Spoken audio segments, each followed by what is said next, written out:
at different rates.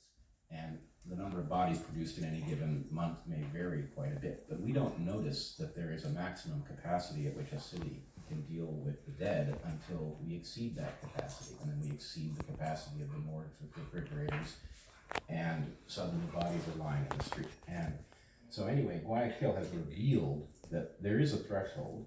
Yeah, and it's not just health care, it's death care, right? It's body care. It's the lack of morgues and ability to transport bodies.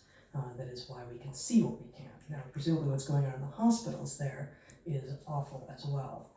And we in the US are hearing about what's going on in our hospitals, but we so far do not have any scenes of horror from the streets of dead bodies in the streets.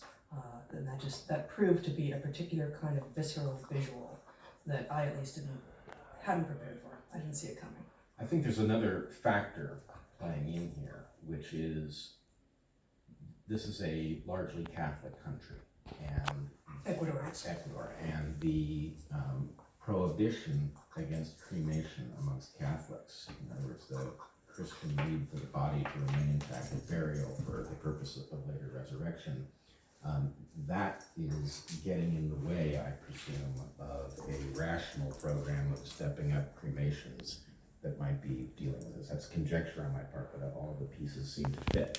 Well, there may be a supply problem in terms of crematoria, precisely because there has been so little demand in the past. That's true, although I know that the local government has announced... In Guayas province? Yes, yeah. Has announced that it is going to find a solution to the burial problem, that it's going to bury people individually. And I must say, on the one hand, that strikes me as good news that they're talking about a pharmacy that might effectively write by it. And, this is just so devastating. But one of the other things I saw in many of these videos is that people in Guayaquil are wearing masks that you and I can't buy at any price.